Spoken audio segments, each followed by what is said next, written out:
All right, what's up, guys? Welcome to the 55th episode of The Get Down. My name is Cream. Gary W. here. And you didn't switch it up on me this week. I know, I got appreciate back to the OG intro. It's been a crazy summer, right? It has been intense. It's the crowds up north in North Jersey, I should say, have been better than most summers in the past. We didn't see that dip off where I think we've talked about this in the past, where you usually take the opportunity to go grab some gigs because like they've slowed down, maybe their DJ had left, so on and so forth. We didn't see that because the crowd levels had stayed high. And I think with that, the DJs that were traveling down the shore were coming back up north to play. If you were going out to Long Island to play, you were coming back to the city to play. Yeah. Because it was worth it to come back to play because the rooms were full. Yeah. And that momentum that you said that we were going to see carry through the summer into the fall, it happened. I was a little skeptical about it because like I just stated, the past hasn't been like that. But even this past weekend, I said going into my night gig on Saturday that, oh, Hoboken's dead. Like, I get it. It's the week before Labor Day. So I played at 80 River, by the way. Big shout to the bartenders, V and Marissa, I believe her name is. Yeah, Marissa. Yeah, Marissa. I only met her like twice. So, and it was one of the wilder parties I've played all summer.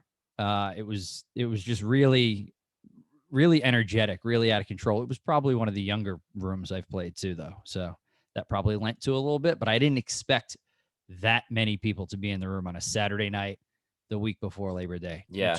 Notoriously a slower weekend. Yeah, I popped in on you and it was packed at like 1:30 or whatever time it was still. Yeah, you came by around 1:30 and it was still jamming. And, we were kind of letting the foot off the gas because you had to. Yeah, you got to start pushing people out of the room. People were fucked up. I remember that walking in, like, man, people are whacked in here. They were whacked by midnight. Yeah. So yeah, that was a really fun time. And like I said, this is just going to catapult us into a crazy, crazy fall. At least the first 8 weeks, as we know. Yeah. Until it gets real cold. I think as far as like the momentum pushing through the summer, like Fridays and Saturday nights have been good basically everywhere all summer. Some of my like day shifts and some of like even DJ's happy hour slowed a bit this last month since like July 4th, let's say. But the nighttime Friday and Saturdays have been consistently really good. And yeah, I mean, it was a good thing to see. This summer has been a killer for me, man. Like just all the travel and all the doubles and like double Friday into an 11 a.m. Saturday, like a lot this summer has crushed me. So I am greatly looking forward to the fall and being in my general northern New Jersey, New York City market for the foreseeable future. Yeah. Something that really started to come back is Thursdays. We got up there. I came up last week and like we didn't have a Thursday like a solid Thursday at the one spot locked down, and all of a sudden we're booking every Thursday there, and some other venues have hit us up about Thursday. So it's interesting to see that Thursdays are popping back, and that's really how like things are normal, very normal.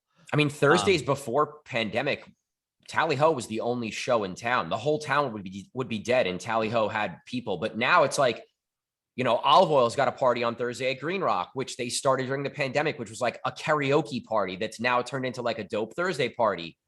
Wild Moose Thursdays have been really good and busy and starting to build. And I wouldn't be surprised if other venues start to try and push Thursdays, now that we're hitting the fall again. So again, we talked about it a couple of weeks ago, but like, there's going to be a lot more opportunity as the summer ends and the vacationers come back and wherever people are going in your market and now coming back to their normal residence. Like you're going to have opportunity there. It might be off nights. Maybe you can go try and start a party on a Monday or a Tuesday or a Wednesday or Thursday or a daytime party. So like start thinking about that and thinking about those venues that you could really go and approach with an idea. Nightlife right now is healthy, very, very healthy, healthier than it's been in a long time. So much so that Wednesday, when I played at the Ashford, I know they had a 250 person private upstairs on the roof. But if take those 250 people that came down at midnight out of it, that place was still every table, every bar seat filled on a Wednesday night. On a Wednesday, which is crazy. Yeah, Like, on the main two levels. We booked 10 DJs at Ashford last week. Yeah, I know. Yeah. And we normally book what, 4? No. Five? We do Five. we do 4. No, we do 4 on a Saturday, 2 on a on a Friday, 4 on a Saturday. So we do 6. Sometimes 7, depending on the week. But that just reassured me that nightlife has come back in a strong way. Yeah. And it hasn't petered off. Well, I think a place like Ashford is going to lead the charge on that. They led the charge through pandemic, and they're going to lead the charge now out of it with these other nights where like potentially Ashford could be a place where you have a DJ every single night of the week. Like that's always been his goal. So I would, don't be shocked. There are places that do that and are very successful in that, being that people know that they can come in, have really good food, and have a little bit of entertainment. Yeah. And know that on a Monday after a date, you can go to Ashford and have a little bit of like an ambiance where you can go and chill at the bar and there's good music and there's TVs and good food and whatever. And like, that's been lacking for everybody. Like you're not going to a nightclub, but you could still go to a place that, like you said, has some kind of I mean, Hair of the Dog said the same thing to us. The first meeting we had with them was, hey, let's start booking Saturdays with the goal of then doing Fridays and Saturdays, then Thursday, Friday, and Saturdays, with the ultimate goal of having a DJ there every single night of the week, which they're going to accomplish because that place is a madness. We're almost there with them. I mean, we're Thursday, Friday, Saturday, Sunday, 2 DJs on Saturday, and then they have that band on Sunday. So they're all in on entertainment right now. Yeah. If you guys are in the city, in the Lower East Side, go check out Hair of the Dog. Super dope spot. Beer and shot kind of place. But the music's always good. So definitely check in over there. I think like I said before this, like we for September, we have 155 DJ bookings through Get Down. That's 155 for 1 month. It's pretty crazy. Our tops pre-COVID was 100. I think 102, I believe it was in that January before. So 155 is, we've definitely positioned ourselves well throughout all this. I think we're always like pushing. What's the next thing? What's the next venue? Like, what's the next project we're going to work on?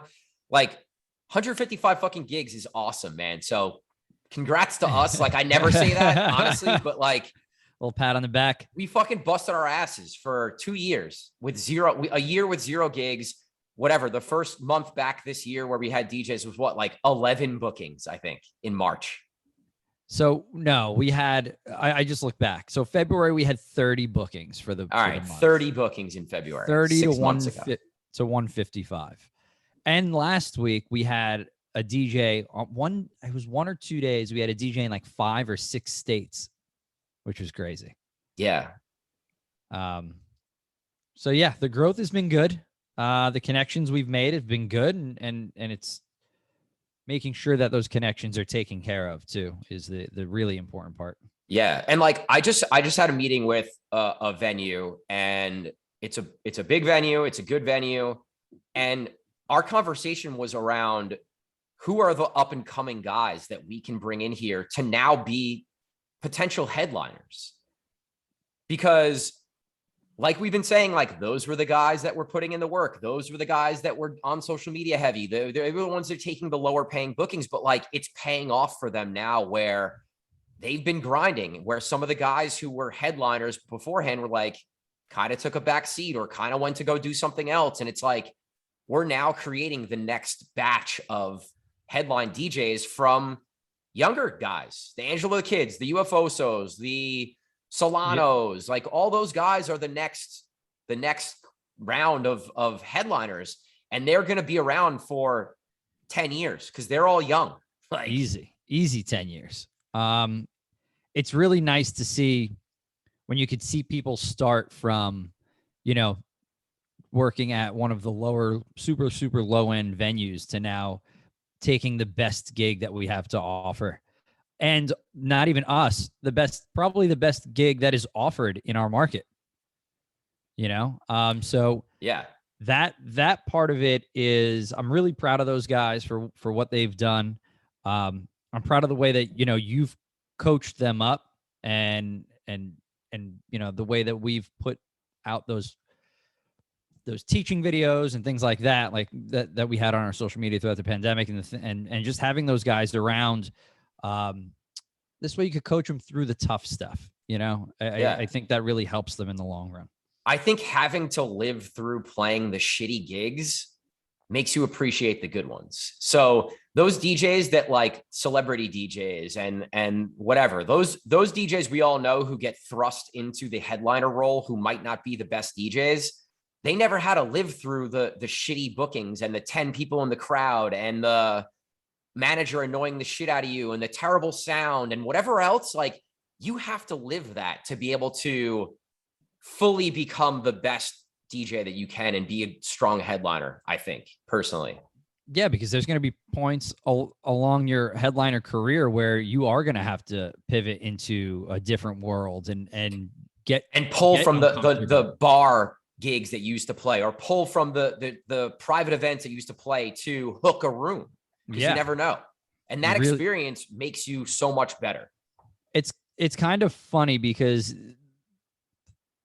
the headliner position in our market still isn't big enough just to walk into a room and, hey, this is my style and this is my sound and this is what it's going to be. Like, you still got to be pretty open format. No, do you not agree with that? I mean, there's a handful of places where you can go and play your set, I think, but yeah, I think having that open format ability to be able to pivot based on who's in front of you in an area that's so diverse and you never really know who's going to be in the room. Yeah, I think makes you able to play any room, you know? Yeah. And that's a huge deal. You know, I think of Rick Wonder when we talk about this, because he was a headlining DJ in New York City for so long, and the lane was always hip hop. Yeah. Right. And it took pandemic for him to like be able to rebrand his sound. Yep. But I think that, like, you know, his management puts him in places for him to succeed, obviously. Yeah. But his management in that market, still, everything was still always hip hop. I think it's changed a little bit. The New York City market has definitely changed a little bit with the diversity in their music. Yeah, I think Rick has reached. I mean, Rick's another one. He was putting in the work all through pandemic. He was super active on Twitch. His social media was on point. He was all over the place. He did the podcast. He's putting out mixes. He's doing all kinds of stuff. And it doesn't matter what level you're on, you get rewarded for those things. So like, just because he's on a higher level than most of us, he still got rewarded to now he's in one weekend playing 3 markets, you know, Philly, Miami, New York, or whatever it might be. Yeah. And I think it's a testament to his hard work and his ability to put himself in a position to where now he can go in a room and play whatever the fuck he wants. And that's all of our goals, right? That's everybody's goal. Yeah, absolutely. But if he needs to switch it up and go open format in any situation, he will be willing and able to do that, you know? For sure. Yeah. I think that's where a lot of these EDM acts kind of fell short, where they would come into our market and, like, you know, they weren't able to play the Latin stuff and the hip hop stuff that, even if it's Latin and hip hop inspired house music, that stuff, like, you need to know. And it helps some people, you know? Yeah, for sure. For sure. So, well, let's talk about the diversity in music, in our scene right now, or the lack of diversity. I don't know, like, however you want to put this. But I think we've seen Latin music take front and center. It's the predominant part of my set, no matter where I play. Yeah. For a long while now. And the last 3 big tracks that have garnered the biggest reactions of the night have been Latin inspired songs. Granted, they've been like 128. Yeah, up tempo, which is, I love. It's awesome. which is really, really nice and a completely different up tempo Latin vibe than what like, you know, that like the salsa sounds that I like to play. Right. So it's nice to see that change, and it's fine. It's actually finally nice to see Guaracha get big, like popularized, because we've been playing it forever. You know, back at the Ainsworth, I was playing, like, you're getting a lot of requests for that. So Yeah. it's kind of nice to see that sounds come front and center. What do you think about like how the market is reacting to that, and you know how management and ownership and just everybody, like how the whole market is reacting to having that sound as the main thing? Yeah. I think what's been really interesting to see is owners and managers previously have been a lot more hands-on with, hey, this is the format of the room that we're looking for. And a lot of Right. times it would be a no hip hop, no Latin type scene. Right. Which is a whole other conversation we're not going to get into. But Right. but I think now what we're seeing is that owners and managers and bartenders and people who are in the room and trying to make money are realizing that you have to play Latin and you have to play some hip hop and you have to play a little bit of everything, because we have such a diverse crowd in front of us. And even like, there's white people that don't have any idea what they're saying in these Latin songs that want to hear Pepas and want to hear La Mama and want to hear, you know, In the Ghetto, because they're just bangers. Like, I'm one of those white people. Yeah. Like, I think, you know, I think we talk about Bad Bunny and how big of an artist and how big of an influence he's been on music culture. And I think that you're seeing 2 years of Bad Bunny releasing a ton of music now really infiltrating just mainstream and pop and J Balvin, and you see them in commercials and you see their music on TV, and it's just like, it's part of mainstream pop culture now. And I think it's great. I've always loved the up-tempo Latin music scene, and I've always played it in my sets. And I'm just really happy to see new music that's coming out that allows you to transition between multiple genres, because you could play this music and go to reggaeton. You could play this music and go to EDM. You could play this music and go to guaracha or dembo or whatever you're trying to go to. And it's just, it allows me as the DJ to be more diverse and be more flexible, and it hits. So it's been really dope. Do we think this is a testament of hip hop being so damn bad? Like, I don't know.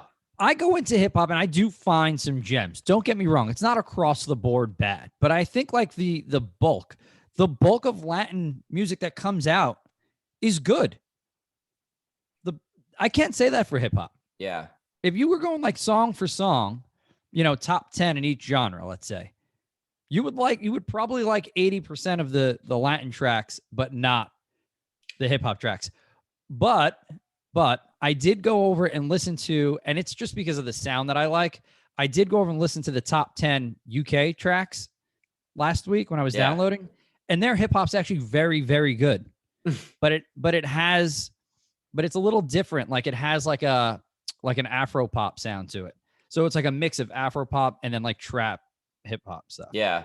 So it's really like it's a cool meshing of those genres. I really think it depends who you talk to, because some of our DJs in our chat are like, well, hip hop's the #1 genre right now. And I disagree with that, but there are people that think that that's the case. So I think it depends on where you're playing, what kind of music you like. I mean, we have a Kanye album and a Drake album dropping in the same week right now. So like, if that doesn't catapult hip hop into, you know, DJ sets, then I don't know what will. Like, I was joking with somebody yesterday, but I was like, oh, that album, that Kanye album is going to be the biggest Christian album that it's ever come out.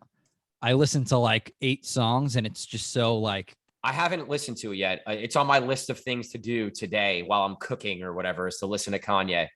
It's not for me.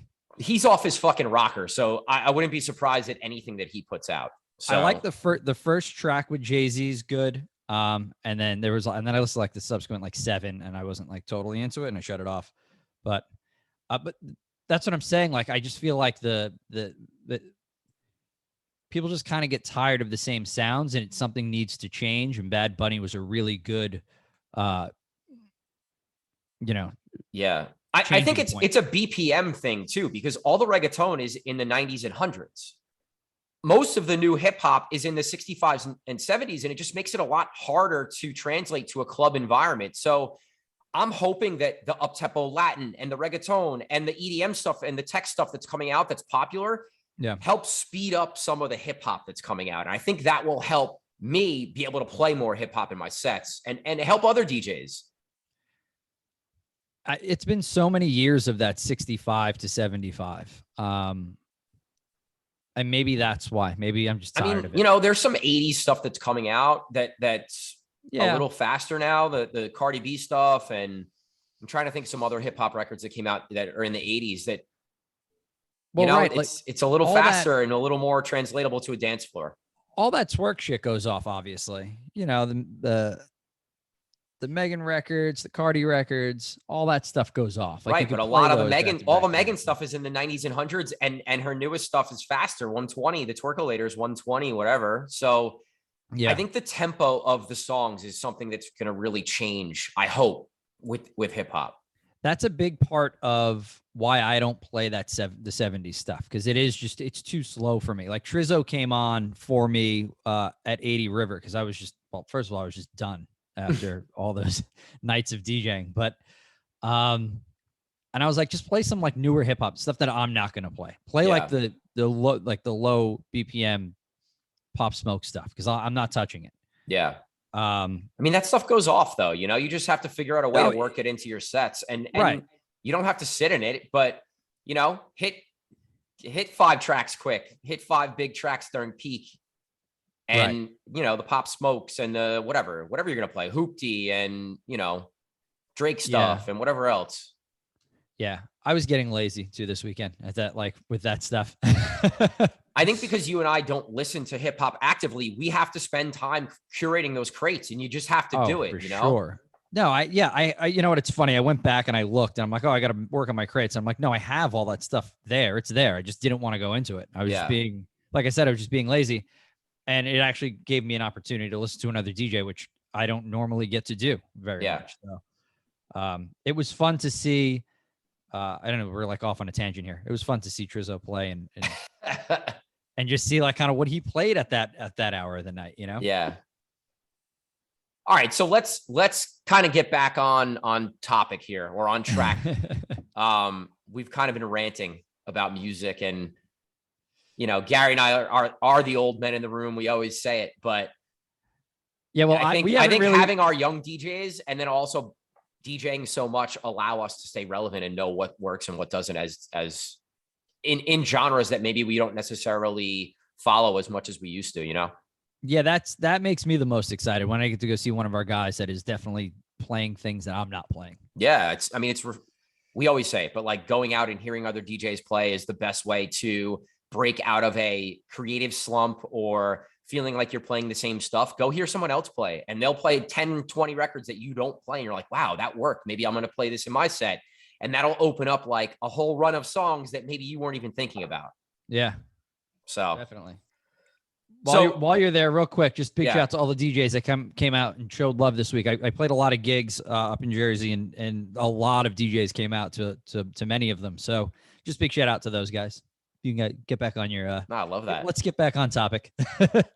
No, so something that I've been working on here in the last week or so, and something I've been thinking about, you know, as the season is changing and as this summer's been crazy, and I've kind of taken a back seat with a lot of my own content and a lot of my own social media stuff because we've been so busy booking DJs and then DJing gigs.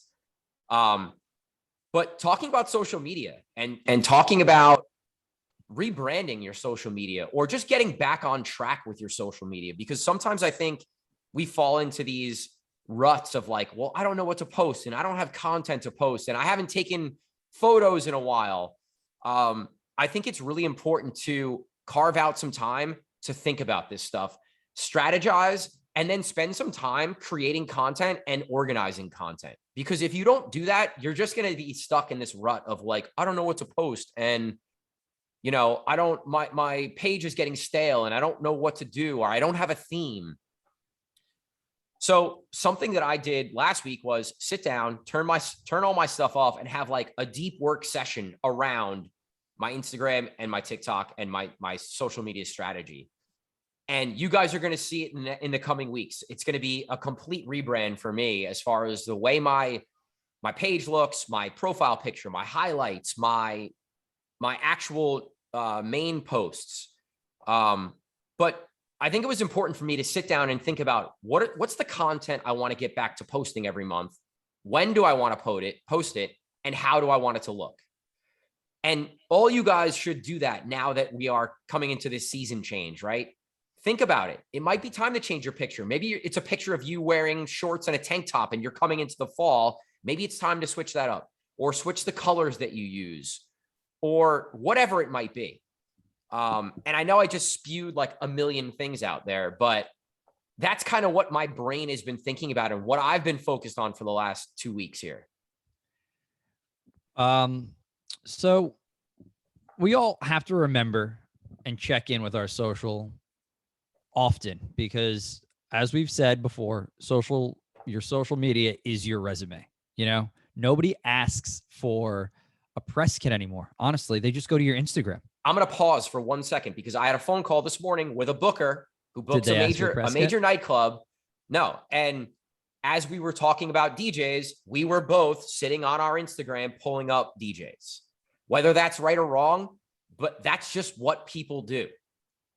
So sorry, continue. No. And because this happened a couple of weeks ago too, and I'm not going to throw it out there who it was, but you were talking to another booker and you were running through Instagrams, and like I said, nobody's asking for, I haven't been asked for a press kit. Have you been asked for a press kit in God knows how long? Like, my travel gigs are probably the only one. And that's because my press kit's going to have a rider and video, like my animations and all that crap. But yeah, besides that, no. Right. People, they're looking at your followers, the how your page is curated, and then like links to your music, etc. People want to see what you're doing, who you are, where you work, what you're putting out into the world. And honestly, they're going to look at your followers. It's not going to make or break you, but they're going to look at it. Mm-hmm. Now we got to remember, like, we live in a time where everything's instant. And that's why press kits have really kind of fallen by the wayside, because people aren't opening their email, then downloading the press kit, then opening that. They just want to, Instagram, let me look at that real quick. And that's what it is. Everything needs to be quick and instant. So make sure that stuff is so tight, especially all the stuff that is pertinent to you getting booked, where you're playing, the music that you're creating, the music that you're playing out. Obviously the follower thing, they're going to check that out, but that is what it is. Yeah. I've grown my followers a little bit, and I'm not super active on Instagram, but have been in the last week. And just in that week, I was able to pick up X amount of followers. So it's just staying on there and just liking pictures and commenting and all that good stuff. When you're active, your page is going to be put in front of more people. Instagram wants people on their app that are active on their app. So if you're active, you're going to get rewarded for it. If you're posting daily and you're commenting on people's pictures and you're liking pictures, I guarantee you your next post or your next story post is going to get way more views than if you weren't doing that stuff. And then obviously, utilizing TikTok is a great, one influences the other, right? Yeah. So your followers from TikTok will influence your Instagram and vice versa. I think the biggest thing here is for you guys to sit down and don't sit down and be like, what am I going to post this week? Because it's too rushed. It's going to be too stressful. We're now in the last week of August, right? You guys should now be thinking about, what am I going to post 2 to 3 weeks from now? What am I going to post for the month of August? I'm sorry, for the month of October. And start to create a list. On Tuesday, I'm going to post this type of content. So I need to create this. Whatever it might be. On Tuesdays, I'm posting edits, right? So I need all the graphics and the music and everything ready to go. And I'll do it for the month. Yesterday, I cranked out the graphics and the actual, the music images that I'm going to post for the next month. So when you know on Tuesdays, you're going to post edits, done. I know on Wednesdays, we're going to post our podcast. So I cranked out all the images for our podcast. And I have some graphic design skills, and not all you guys might have that, but go to a Fiverr.com and hire someone. It's not going to cost that much. You can literally contract someone for the month for maybe like $300 to do every one of your posts, to create them and post them. And yeah, that might seem like a lot of money, but $300 is 1 gig, right? And your Instagram is done for the entire month. So like certain things I think are worth investing in. And I think this is one of them. So create that list, know what content you're going to build, and then you're going to post, and then go in and spend a day or two creating that content. So you have a backlog of stuff that's created. It alleviates so much pressure getting ahead of it. It might seem like a lot of work when you sit down to do it, right? It is. Because it is a lot. Because it is a lot of work. It's going to be 4, 5, 6 hours, whatever it might be. But you got to think about it as in stretch that 6 hours out for the whole month, and it's really not that much, right? Yeah. So just sit down and do it. Dedicate that time. And like you said, if you don't and you hire somebody out and it's $300 a month or whatever it might be, keep in mind that that's all a write-off at the end of the year anyway. Right. You know, so keep log of all that stuff so you could just write it off at the end of the year. So sure, it's coming out of your pocket now, but you'll save it on the tax end anyway, because none of us are taxed up front. So yeah. The other thing with hiring someone, like, yeah, it sucks to spend $300, but like, number one, they're going to do a much better job creating your vision, right? It's going to look better. Number one. Number two, that's going to open up hours and hours of time that you're going to sit struggling, trying to create a graphic that you're going to use to post, for you to spend on other things, whether it's making music, whether it's contacting bookers, whether it's networking, whatever it is. But like, all that time you can then put to something else. So yes, it's expensive, but you can write it off, and you're going to spend that time doing something else that's going to help further your brand and your business. Yeah. Yeah. Like I said, that's your resume. So make sure it's tight, make sure it looks good, and no money in the, like, you know, you have to pay to play sometimes. Yeah. You know, and that just is what it is. But some other things that you can do that can help, like, just alleviate some of the stress. Use like something like later.com, right? Later.com allows you to go on, let's say on a Monday, and schedule out all of your posts for the entire week. You can put captions, you can put hashtags, and it'll automatically post on a day and time that you choose. And it's free. So you can do, I think, 1 post per day on the free plan. I'm pretty sure it is. I believe that is what it is. Yeah. So like, you don't even have to be there to post on Tuesday at 7 p.m. You can schedule it all out to take yet another thing off of your plate. So, you know, there's a lot of things that you can implement into your business that might take a little time up front, but will save you a lot of time in the back end. And I think that's the important thing to think about when thinking about your social media and trying to wrap your head around it and not be stressed about it. Yeah. Because like you said, it takes away from other aspects of what you're trying to accomplish. And, yeah. And for a lot of people, like for me, social media was never my strong point, right? So it's something that really lacked. Obviously, as you could tell, Kareem's the brains behind the content creation. And then, you know, I'm always bringing up the numbers because I'm the money guy here. But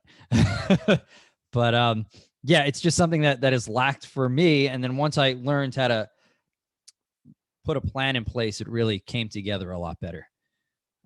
So yeah. Yeah. And I think once you had your plan, it just took that stress away, you know, like, you knew this is what you wanted your page to look like. You knew these are the 3 types of posts that you're going to be making on these days. And then you just do it, or you automate it, and that's it. Yeah. Yeah. Later's great. The only thing I didn't like about, because I loved using that for a while. I kind of got away from it, but you can't do carousels on there, right? Yeah, you can't do carousels. So that's the only thing. And for Get Down, we were doing a lot of carousels, but right. As an individual DJ, like, how often are you posting a carousel? Maybe once a week? Yeah. I mean, I don't at all. Yeah. So yeah, again, the social media thing, I think you just need to set some time. It's important. It's something that you should spend time on and focus on if you want to grow your brand. So my challenge to everybody out there is spend 2 hours this week formulating a plan for your September/October social media. I think it will do leaps and bounds for you and your business. So I like it. all right, man. I don't know how long we've been talking, but I feel like, I'm kind of out of things to talk about. So yeah, we're good. No, it's good to give people a little challenge for, especially when you're transitioning into a new season. Yeah. It's nice to come into the new season with fresh perspective. So Yeah. I hope everybody crushes it this fall. It's going to be good. A couple things I want to promo.